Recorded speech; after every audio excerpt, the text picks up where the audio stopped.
Hey guys, in this video I will show you how to view Heatmap in TradingView. Alright, so let's begin with the video.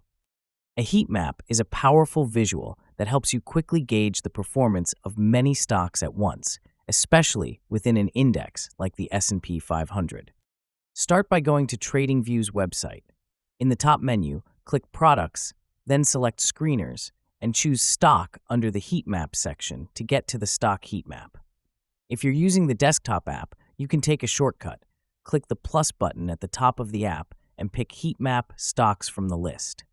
Once the heat map opens, you'll see a grid of cells, each representing a single stock in the chosen index.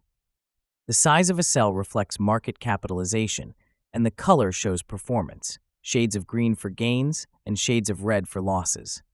This lets you spot leaders and laggards at a glance, recognize patterns, and pick up on sector-wide moves without wading through rows of numbers. Remember, the value isn't just in opening the heat map, it's in understanding what it shows. Take a few minutes to explore the settings, switch indices or timeframes as needed, and see how this view can support your trading strategy. And that's it. So that is how you can view Heatmap in TradingView. So that's all for this video. Thanks.